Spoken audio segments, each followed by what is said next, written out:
Hello, and today we're going to be talking about not necessarily a controversial topic, but can be considered a controversial topic in general.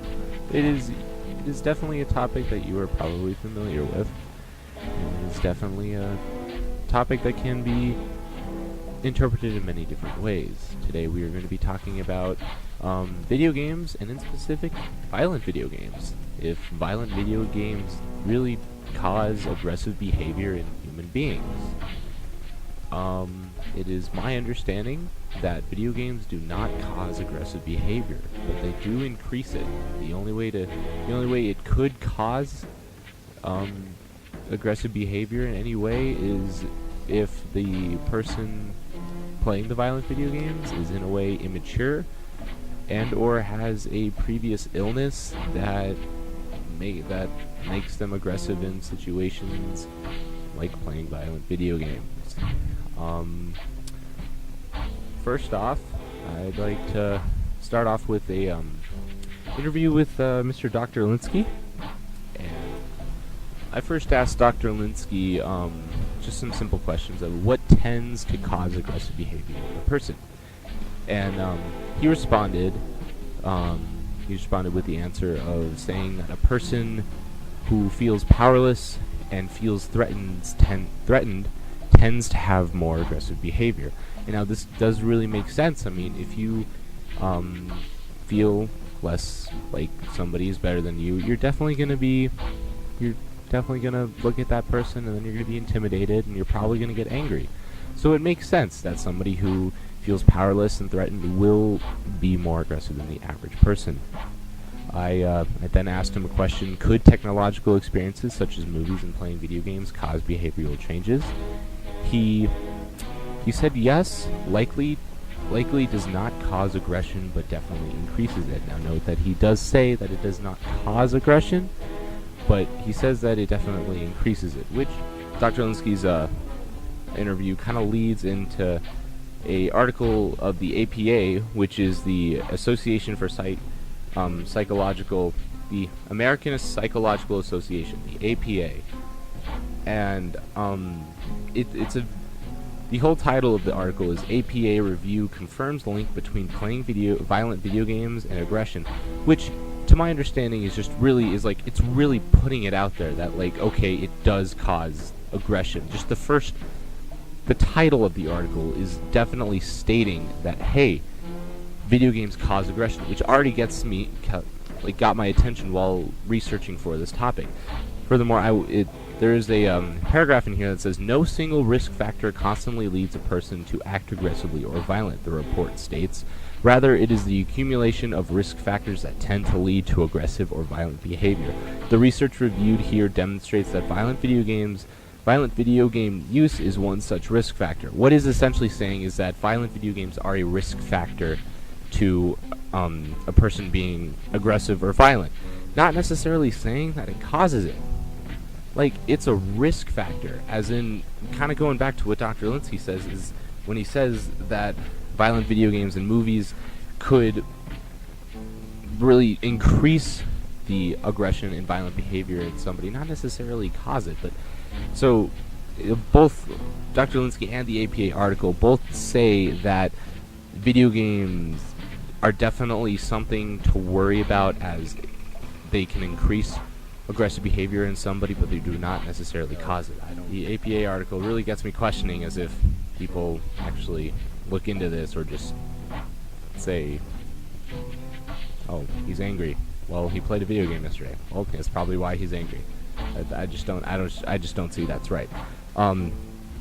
But next, going back to what I said earlier at the beginning of the video, is that only way that violent video games could cause aggressive or violent behavior was, I mentioned immaturity, and if people had previous encounters with violent situations. And I interviewed another person, which I think is kind of the best person to interview, is an actual gamer himself, a pretty frequent gamer. He goes by the name of Lam Carson.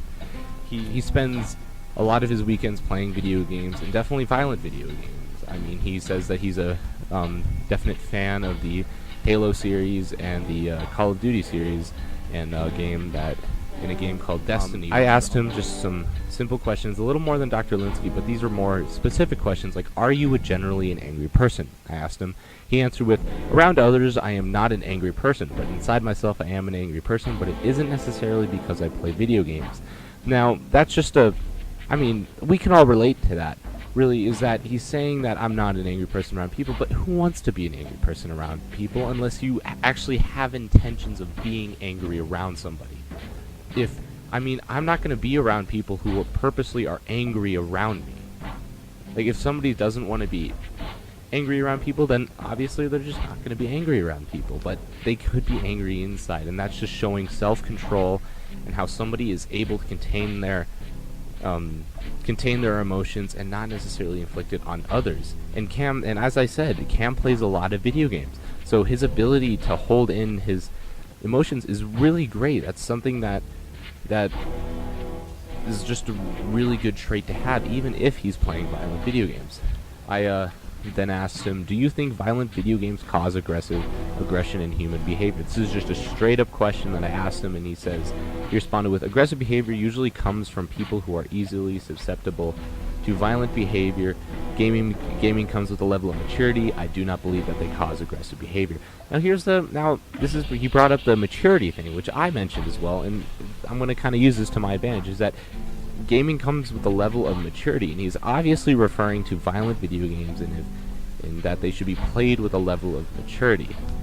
And that just kind of says that you should be mature to play video games. For God's sake, I just brought up the M-rated games, teen-rated games. The M means mature. You should be mature in order to play those games. That's what the rating means, is that you need to be. It doesn't necessarily mean that it's a it doesn't necessarily mean it's an age restriction. It means you just need to be mature. You need to be able to handle the situations that are given at a time. This violent video games will only cause aggression if you're immature and you do not know how to handle it. Now, this kind of leads into another article that I found.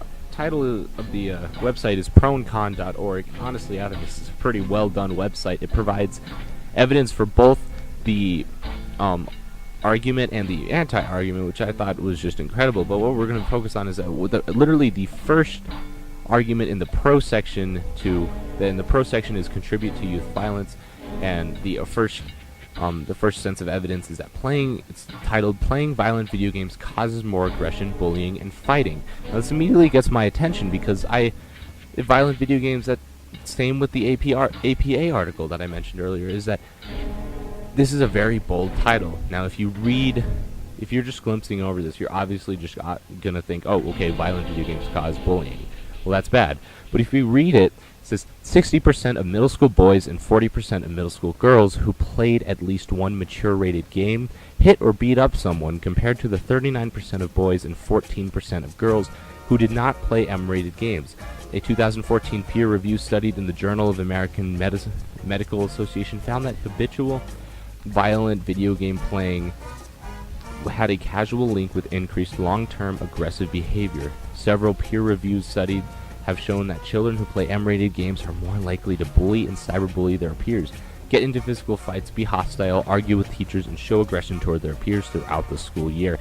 Now, just reading that, and when you're listening to that, that sounds bad. But if you look more in depth and don't just read it and immediately take your first judgment, 60% of middle school boys and girls, middle school, not college students, not high school students, middle school boys and girls. That means they're between like 11 and 13 years old. They're going through puberty, for God's sake. They are going to be have emotional swings. And also what kind of bugs me in this is that they don't provide any evidence of where this is. This could be a low down high school where everyone gets beat up on it daily, but they don't provide that. And it's like, I don't know what school this is, so I can't judge. If this was, let's say, a middle school in a very high and very rich middle school with very sophisticated people who send their kids there, then obviously this would definitely be something to consider. But the fact that they don't include that kind of makes me question if this is really viable evidence. And the fact that they're having middle school boys and middle school girls play M-rated games just kind of freaks me out. Like, who are the people who are making them play these games? I mean, of course, it's for a younger person to play a violent game definitely will cause some sort of violence in their behavior. Especially if somebody who's going through the developmental stage of their life, they are learning new things. If they are given a game that is very violent, then obviously there's going to be some sort of aggression there. So it bringing back to what I said at the very beginning of this video, notes from Dr. Linskey definitely, and the American Psychological Association definitely support the fact that violent video games are a risk factor to human health, but they do not necessarily cause aggressive behavior.